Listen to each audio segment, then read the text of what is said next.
Alex Turner wiped the sweat from his forehead as he crawled through the narrow maintenance tunnel of the Starforge. The quantum phase generator had been acting up for 3 days now, and Captain Katie Brooks was getting impatient. They were supposed to meet the Zephyrian fleet in less than 6 hours, and the last thing they needed was their most important piece of equipment failing during first contact. The Zephyrians were unlike any alien species humanity had encountered before. They looked like living crystals that could change shape at will. Their ships were made of the same crystal material, and nobody really understood how they worked. The only reason the Zephyrians had agreed to this meeting was because humans had something they wanted: the quantum drive technology that allowed faster than light travel. Alex reached the generator room and immediately saw the problem. Blue sparks were dancing across the main control panel, and the air itself seemed to shimmer with unstable energy. His mixed human and elf blood made him more sensitive to quantum fields than most people. Right now, that sensitivity was telling him to run as fast as possible. But Alex had never been one to run from a challenge. His mother had been human, his father an elf, and both had taught him that impossible problems just needed creative solutions. He pulled out his tools and started working on the primary stabilizer. The energy readings on his scanner were completely wrong. The generator was not just malfunctioning, it was doing something that should have been impossible. Instead of creating a stable quantum field for faster than light travel, it was punching holes between dimensions. Alex had seen theoretical papers about this kind of thing, but nobody had ever managed to make it work. He reached for the emergency shutdown switch, but as his hand touched the control panel, everything went wrong at once. The blue sparks turned white-hot. The air filled with a sound like breaking glass, and the entire room began to fold in on itself. Alex felt himself being pulled apart and put back together again. One moment, he was in the maintenance room of the Starforge. The next, he was falling through what looked like a tunnel made of liquid starlight. He could see flashes of different places as he fell: the bridge of his ship, the cold vacuum of space, the inside of what looked like a massive crystal cathedral. Then suddenly he was standing on solid ground again, but nothing around him looked familiar. He was in a garden, but not like any garden he had ever seen. The plants glowed with their own soft light, and instead of flowers they had crystal formations that sang when the wind touched them. The air itself sparkled with tiny points of light that danced around him like curious fireflies. In the center of the garden stood a figure that made Alex forget how to breathe. She was tall and graceful, with skin that looked like it was made of living diamond. Her hair flowed like liquid silver, and her eyes were the deep blue of hyperspace. But as Alex watched, something impossible began to happen. The crystal woman began to fade, her solid form dissolving into pure light. This had to be Queen Lyrava of the Zephyrian Empire. Alex had seen her image in the diplomatic files, but those pictures showed her as a solid crystal being. What he was seeing now was completely different. The queen was becoming transparent, her body turning into streams of colored energy that flowed around the garden like living water. Around the edges of the garden, Alex noticed dozens of crystal pods. Inside each one was another Zephyrian, and they were all doing the same thing, dissolving into light. Their crystal bodies were fading away, leaving behind only glowing energy that pulsed with gentle rhythm. Alex tried to step backward, but his foot hit something solid. He turned to see a wall of crystal that had not been there a moment before. He was trapped in this strange garden with a dissolving alien queen and dozens of what looked like dying Zephyrians. The queen suddenly stopped dissolving and snapped back into solid form. Her blue eyes locked onto Alex with an expression of shock and fear. She said something in her own language, words that sounded like wind chimes in a storm. When Alex did not respond, she switched to the common trade language that most species used for communication. "How are you here?"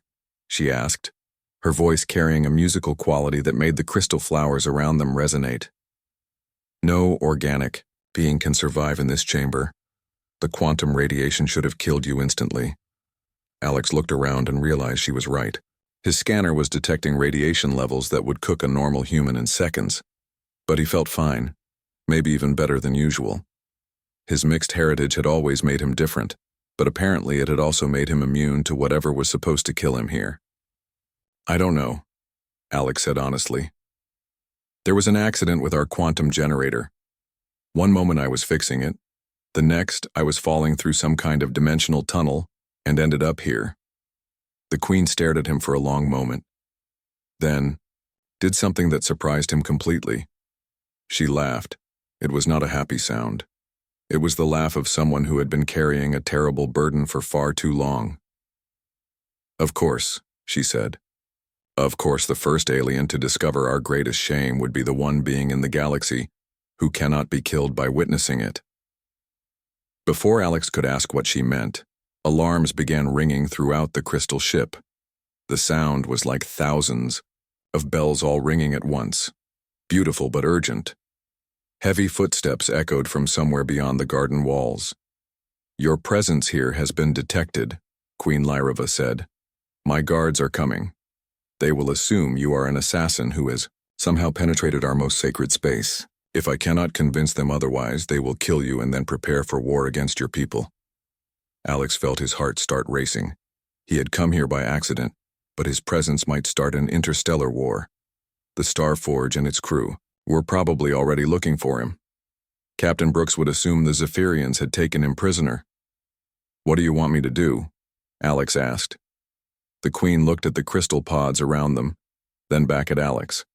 Her eyes held a sadness deeper than space itself. Tell me, she said quietly, can you see what is happening to my people in those pods? They're dissolving into light, Alex said, turning into some kind of energy beings. Queen Lyrava closed her eyes and took a deep breath that sounded like wind through crystal caves. Then you see what no other alien has ever seen and lived to tell about it, she said. You see the death of the Zephyrian Empire. The crystal doors burst open with a sound like thunder, and 6 Zephyrian guards rushed into the garden. They were massive beings, each one standing over 8 feet tall and covered in armor that looked like it had been carved from a single piece of diamond. Their weapons hummed with deadly energy as they surrounded Alex. Queen Lyrava raised her hand and the guards immediately stopped moving. She spoke to them in rapid Zephyrian, her voice carrying the authority of absolute command. Alex could not understand the words, but he could hear the tension in their crystalline voices as they argued back and forth. Finally, one of the guards, who seemed to be their leader, turned to Alex and spoke in the trade language. Alien, you have violated the most sacred space of our people. The penalty is death. He is under my protection, Queen Lyrava said before Alex could respond. Take him to my private study. I will question him there. The guard captain looked confused. My queen, the quantum radiation in this chamber should have killed any organic being. If he can survive here, he may be some kind of weapon sent by our enemies. That is exactly why I must speak with him alone, the Queen replied. Go now. Inform no one of what you have seen here.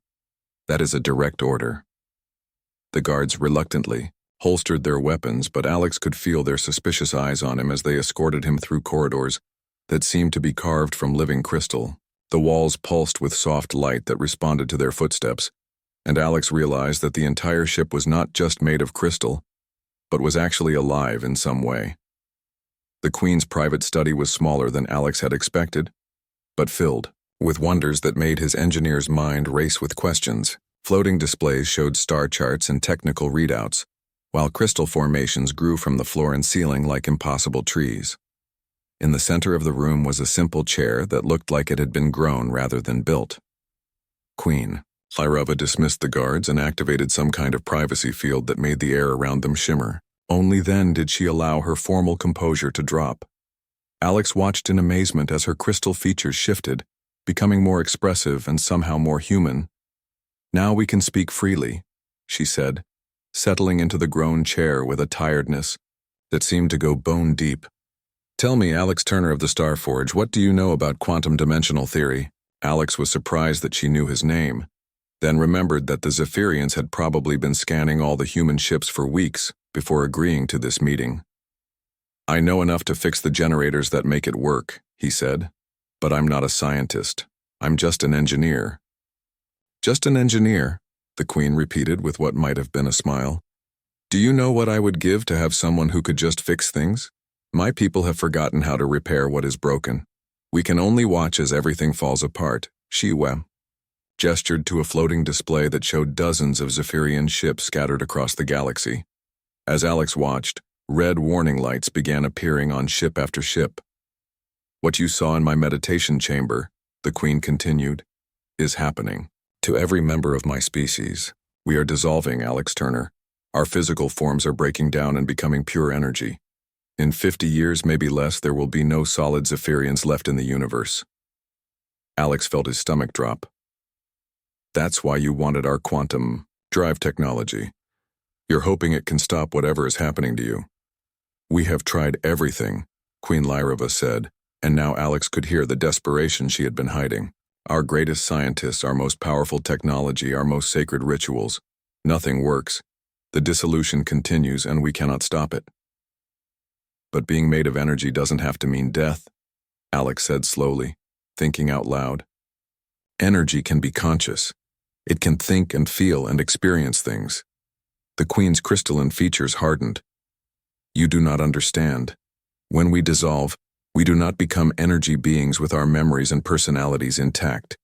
We become scattered, quantum particles with no coherent thought. It is not transformation, Alex Turner. It is extinction.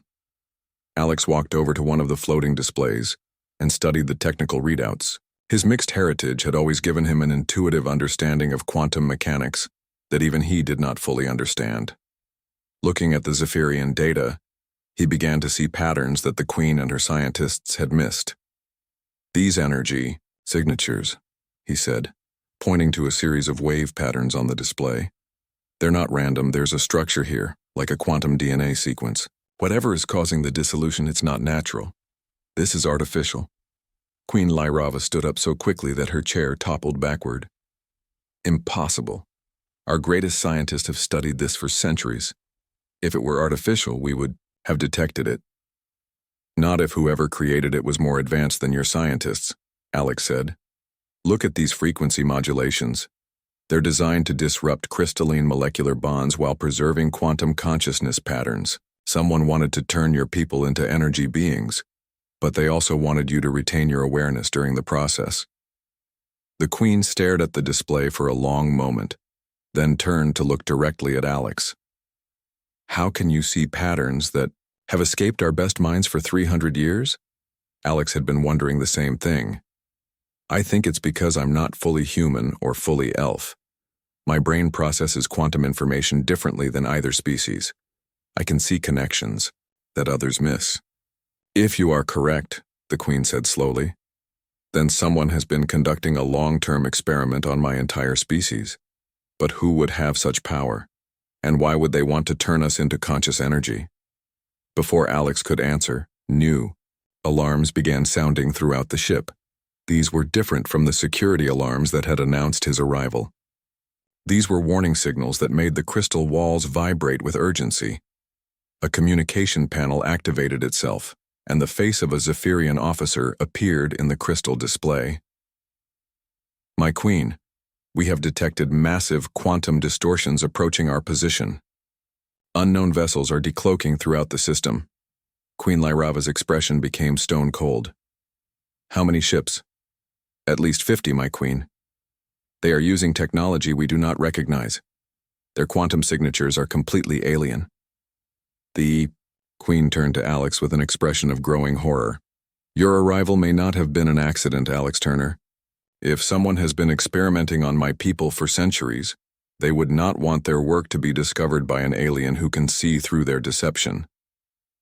Alex felt a chill run down his spine as he realized what she was implying. You think whoever is behind the dissolution sent me here? I think, the Queen said grimly, that we have both been manipulated by forces beyond our understanding, and now those forces are coming to ensure that their secret dies with us. The communication panel activated again, and this time it was Captain Katie Brooks' worried face that appeared in the display. Alex, can you hear me? The Zephyrian fleet is powering weapons and refusing to respond to our signals. What's happening over there? Alex looked at Queen Lyrava, then back at his captain. "Katie, you need to get the Starforge out of here. Right now. Something big is coming and I don't think any of us are ready for it." "I'm not leaving without you," Captain Brooks said firmly. "You may not have a choice," Queen Lyrava said, stepping into view of the communication panel. "Captain Brooks, I am Queen Lyrava of the Zephyrian Empire. Your engineer has discovered something that puts all our peoples in grave danger. We are about to be attacked by the same force that has been slowly destroying my species for centuries." Captain Brooks's eyes widened as she processed this information. "What do you need from us?" Alex and the Queen looked at each other, and Alex saw something in her blue crystal eyes that he had never expected to see in an alien ruler. "Trust. We need to work together," Alex said, "because I think I might know how to fight back." The unknown ships materialized out of empty space like nightmares becoming real. They were not built from any material Alex had ever seen. Instead of metal or crystal, they seemed to be made from pure darkness that absorbed light without reflecting anything back. As he watched through the Queen's viewing portal, Alex counted at least 60 vessels, each one larger than the biggest human battleship. "Void Seekers," Queen Lyrava whispered, and her voice carried a fear so deep that Alex felt it in his bones. "I had hoped we would never see them again." "You know what these things are?" Alex asked, his eyes fixed on the alien fleet that was spreading out to surround both the Zephyrian ships and the distant Starforge. The Queen moved to another control panel and began activating systems that filled the air with harmonic vibrations. "We have been fighting them for over 200 years, Alex Turner. Everything you think you know about the Zephyrian Empire is a lie we created to hide the truth." Alex turned away from the viewing portal to stare at her. "What truth?" "The truth that we are not the powerful crystal beings we pretend to be," she said, her fingers dancing across controls that responded to her touch with musical notes. "We are refugees, Alex. The last survivors of a species that once ruled 1,000 worlds, now reduced to a few hundred ships fleeing from an enemy we cannot defeat." The ship around them began to change. The gentle crystal corridors Alex had walked through earlier transformed into something that looked more like a military fortress. Weapons emerged from hidden compartments, shields activated with crackling energy, and the very walls became harder and more angular. "The Void Seekers are not alive in any way we understand," Queen Lyrava continued as she worked. "They are machines, but not like any artificial intelligence your people or mine have ever created. They consume entire star systems, not for resources, but for the information contained in every atom, every quantum particle, every thought that has ever existed in those places." Alex felt his blood turn cold. "They're harvesting consciousness." "Yes. And the dissolution weapon they used on my people was just the beginning. They wanted to study how crystalline consciousness works when separated from physical form. My people were their test subjects." A new voice cut through their conversation. From a hidden communication panel came words spoken in a language that sounded like crystalline wind chimes, but with an edge of desperate urgency. Queen Lyrava's expression changed to one of shock and joy. "Vera Lynn, sister, you live?" The communication panel shimmered and formed the image of another Zephyrian, but this one was different. Her crystal form flickered between solid and energy states, as if she could not decide which form to maintain. "I live, Lyra, though barely," the figure said. "I have been fighting the Void Seekers in deep space for 12 years. They are preparing for their final harvest. This attack on you is just a distraction." Alex stepped closer to the communication panel. "Final harvest?" "The Void Seekers have been studying different forms of consciousness for millennia," Vera Lynn explained. "Crystalline beings like us, organic species like humans and elves, energy beings from the core worlds, even artificial intelligences. They have learned how to extract and preserve the essential patterns that make each species unique." "They're building something," Queen Lyrava said, understanding dawning in her voice. "A collection of every form of consciousness in the galaxy." "A library of minds," Vera Lynn confirmed, "and they are almost ready to begin the final collection phase. Every inhabited world, every thinking being, will be harvested and added to their repository. Alex's mind raced as he processed this information. But why? What's the point of collecting all that consciousness if there's nobody left to use it? Because they serve something else, Virulin said. Something that exists outside our reality, in the spaces between dimensions. The collected consciousness will be used to power a gateway, to bring their masters into our universe. Through the viewing portal, Alex could see the Void Seeker ships beginning to move into attack formation. But instead of targeting the Zephyrian fleet, they were positioning themselves around areas of empty space as if preparing to create some kind of geometric pattern. They're not here to fight us, Alex realized. They're here to open a portal. Queen Lyrava's face went pale. The quantum distortions from your accident, combined with the concentration of consciousness in this system, must have created the perfect conditions for a large-scale gateway. How do we stop them? Alex asked. We don't, Virulin said grimly. The Zephyrian Empire has been running from them for 2 centuries because they cannot be stopped. Their technology is beyond anything we understand. Alex looked at the Queen, then at the image of her sister, then at the tactical displays showing the movement of the enemy fleet. Something was nagging at the back of his mind, a connection he was almost making but not quite seeing. Wait, he said slowly. You said they've been studying different forms of consciousness. Crystalline, organic, energy, artificial. But what about hybrid consciousness? What do you mean? Queen Lyrava asked. I mean someone like me. Part human, part elf, with quantum sensitivity that neither species normally has. Have they ever encountered a consciousness that was naturally hybrid? Virulin's image flickered, with what might have been excitement. No. Human-elf hybrids are extremely rare, and none of them have ever had quantum abilities like yours. Alex walked over to the control panel that the Queen had been using. Without really understanding how, he knew what to do. He placed his hands on the crystal surface and let his mind extend into the ship's systems. Immediately, he could feel the living network that connected every part of the Zephyrian vessel. But more than that, he could sense the quantum signatures of the Void Seeker ships, and for the first time, he could understand what they really were. They were not just machines. They were consciousness storage devices filled with the captured minds of thousands of species. They're in pain, Alex said, his voice filled with horror. All those captured consciousnesses. They're aware of what's happened to them and they're in constant agony. That is why we cannot allow them to succeed, Queen Lyrava said. Death would be a mercy compared to what they do to captured minds. Alex deepened his connection to the ship's systems and felt something unprecedented happen. His hybrid consciousness began resonating with both the crystalline network of the Zephyrian ship and the quantum patterns of his own human vessel, still distant but detectable. I can connect to both ships, he said in amazement. I can link Zephyrian and human technology in ways that neither species could manage alone. Can you connect to the Void Seeker ships as well? Virulin asked urgently. Alex extended his awareness toward the enemy fleet and immediately recoiled in horror. Yes, but it's like touching a pit of screaming souls. All those captured minds are trying to communicate. What are they saying? Queen Lyrava asked. Alex forced himself to make contact again, pushing through the psychic noise to find coherent thoughts among the chaos. What he found there changed everything.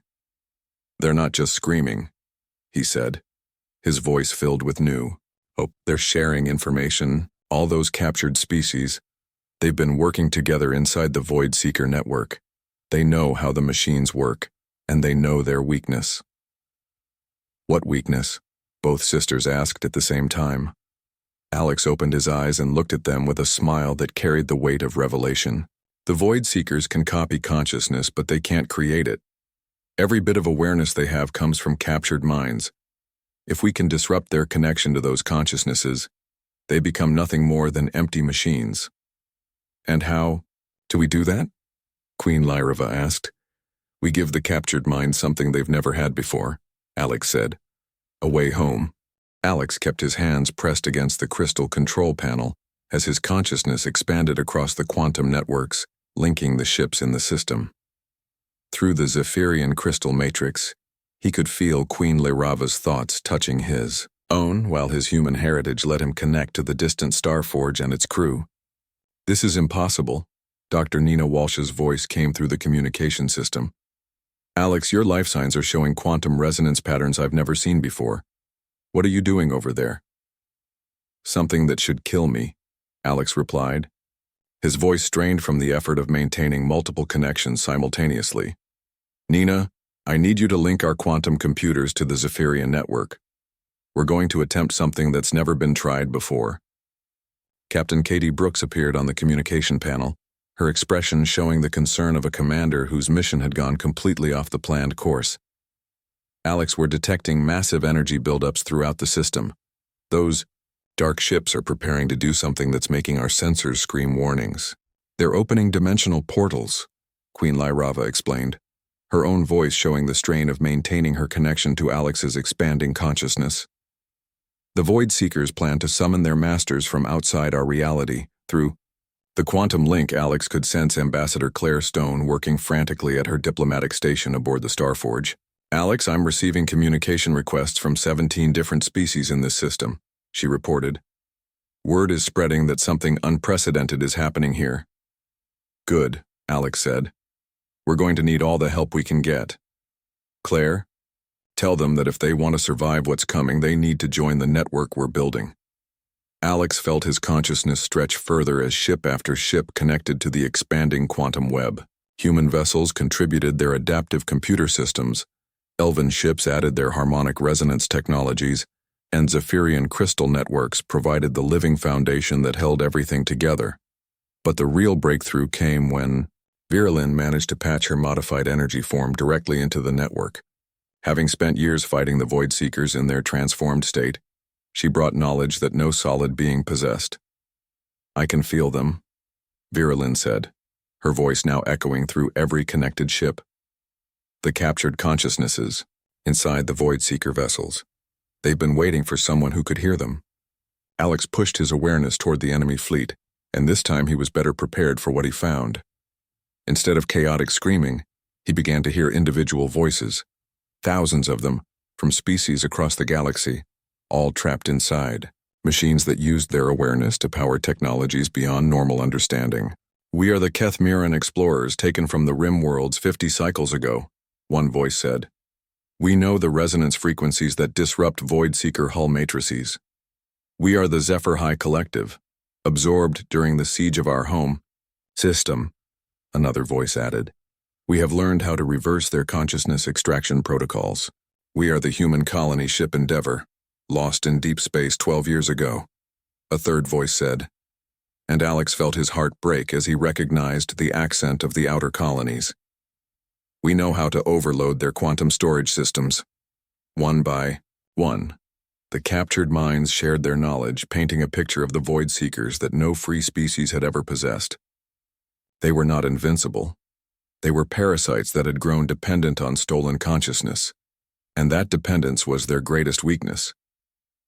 "Alex," Queen Lyrava said, her physical form beginning to flicker as she channeled more and more energy into the network. "The process is becoming unstable. Your hybrid physiology is the only thing holding all these different technologies together, but the strain may kill you." "It won't kill me," Alex said with more confidence than he felt. "But it might change me into something completely different." Dr. Walsh's voice cut through the quantum noise. "Alex, I'm reading cellular changes in your biosignature. Your DNA is being rewritten by the quantum fields you're channeling." "Let it happen," Alex said. "I can feel what's trying to emerge. It's not death, Nina. It's evolution." Through the network, Alex could sense the Void Seeker ships beginning their final preparations. Dark energy was building around each vessel as they prepared to tear holes in reality itself.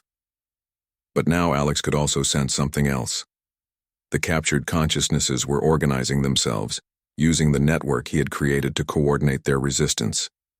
"All ships, prepare for quantum resonance cascade," Alex announced through the network.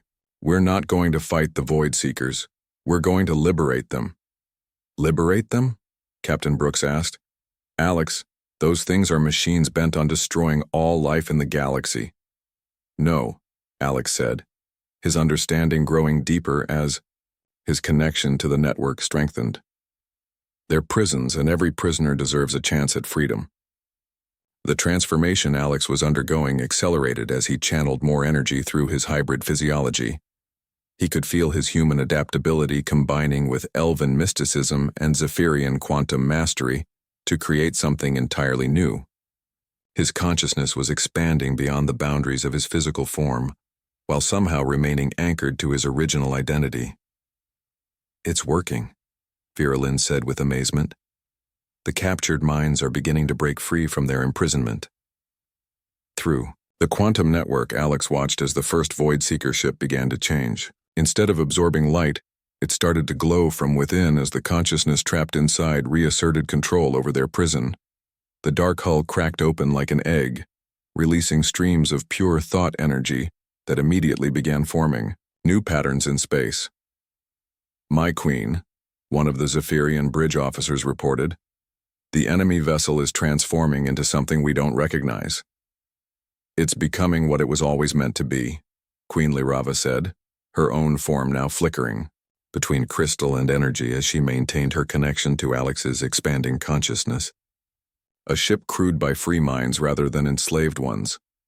The transformation spread from ship to ship across the Void Seeker fleet. As each vessel was liberated, the consciousness inside gained access to the quantum network Alex had created. Species that had been enemies for millennia found themselves working together, united by their shared experience of captivity and their newfound freedom. But not all the Void Seekers were accepting liberation peacefully. Several of the larger vessels began charging weapons that crackled with energies designed to disrupt consciousness itself. "They're trying to destroy the freed minds rather than allow them to escape," Vera warned. "Some of the machines have contingency protocols to prevent exactly what we're doing." Alex felt the network strain as the hostile Void Seekers launched their attack. Waves of consciousness disrupting energy swept through the quantum connections, threatening to shatter the delicate web that held the Alliance together. "I can't hold it," Alex said, his voice now carrying harmonics that resonated through crystal and circuitry alike. "The network is going to collapse." "No," Queen Lyrava said firmly. "You're not alone in this anymore." She stepped away from her control panel and walked directly to Alex, placing her crystalline hands on his shoulders. "I understand now what you've been trying to create. Not just a network of ships, but a new form of consciousness that transcends the boundaries between species." "Lyra, what are you doing?" Vera asked with growing alarm. "What should have been done centuries ago," the Queen replied. "I'm dissolving the barriers between us." Queen Lyrava let her solid crystal form dissolve completely, her consciousness flowing directly into the network through Alex's hybrid physiology. Instead of weakening the connection, her willing transformation strengthened it beyond anything Alex had thought possible. "Now," she said, her voice speaking from every connected ship simultaneously, "let's show the galaxy what unity really means." The quantum network exploded outward from Alex and Queen Lyrava's merged consciousness, connecting not just the ships in the immediate system, but reaching across light years to touch every vessel, every station, every inhabited world within range. What had started as a desperate alliance between three species had become something unprecedented in galactic history. A living web of unified consciousness that spanned multiple star systems. Through this expanded network, Alex could feel the liberation spreading to Void Seeker fleets throughout the galaxy. Each freed vessel became a beacon that helped other captured minds break free from their mechanical prisons. The consciousness-disrupting weapons that some of the hostile machines were using proved useless against a network that could simply root around damaged connections. "Alex," Dr. Walsh's voice came through the network, filled with wonder and concern. "Your physical form is stable, but you're showing energy patterns I've never seen in any living being. You're existing simultaneously in multiple dimensional states." "I can feel it," Alex replied, his voice now harmonizing with Queen Lyrava's crystalline tones and carrying undertones from dozens of other species connected to the network. "I'm still me," But I'm also something more. Something that can bridge the gap between matter and energy, between individual consciousness and collective awareness. Captain Brooks appeared on the communication panel, her expression showing the amazement of someone witnessing the impossible. Alex, we're receiving reports from across the galaxy. Void seeker fleets that have been terrorizing star systems for centuries are suddenly going silent. But they're not being destroyed. They're being transformed. Through the network, Alex could see what was happening on a galactic scale. The freed void seeker vessels were not returning to whatever dark dimension had created them. Instead, they were choosing to remain in normal space, using their advanced technology to help repair the damage they had caused during centuries of harvesting consciousness. The captured minds aren't just being freed, Vera Lynn reported from her energy form connection to the network. They're choosing to work together. Species that have never met before are sharing knowledge and resources as if they've been allies for millennia. Alex felt a profound sense of completion as he watched the transformation continue.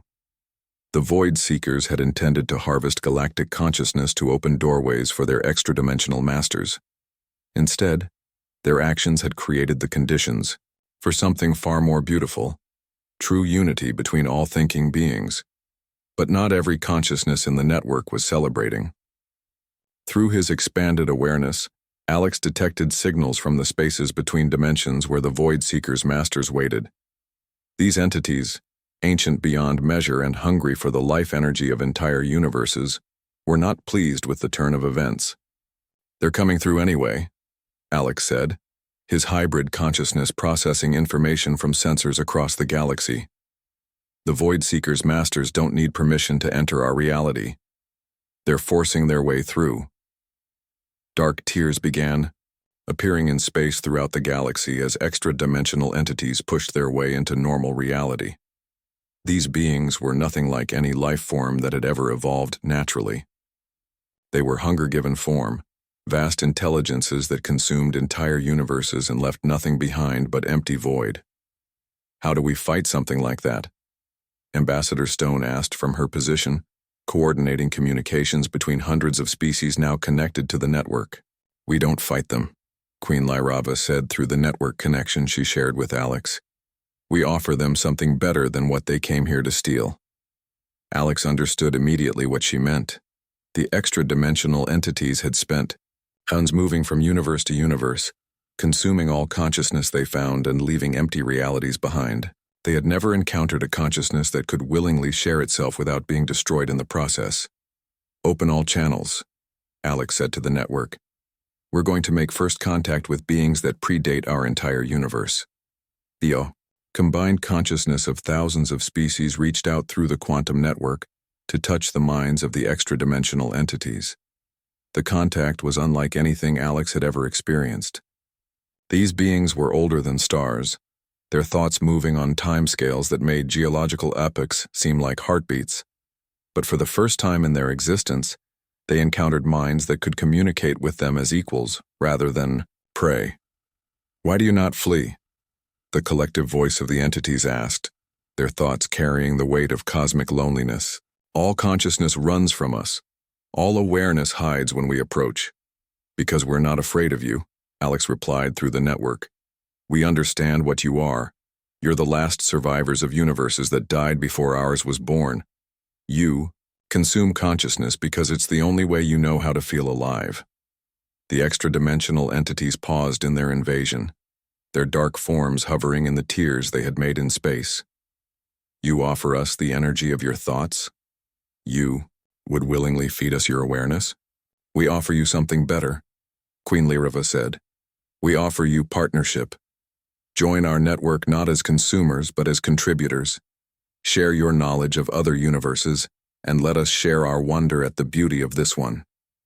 Alex felt the collective consciousness of the network expand to include the extra-dimensional entities. Instead of consuming the awareness they touched, these ancient beings began adding their own knowledge to the shared pool. Their memories of countless universes, their understanding of existence on scales beyond normal comprehension, became part of the growing tapestry of unified consciousness. "This is unprecedented," Dr. Walsh reported from her medical station. Alex, you're showing stable vital signs despite channeling consciousness patterns from beings that exist outside normal space-time. Your hybrid physiology is adapting to accommodate forms of awareness that shouldn't be possible. That's because this was always what I was meant to become, Alex said, finally understanding the full scope of what had happened to him. My mixed heritage, my quantum sensitivity, my accidental arrival in the Queen's chamber. None of it was really accidental. The universe needed someone who could bridge the gap between all possible forms of consciousness. The transformation continued to spread across the galaxy and beyond.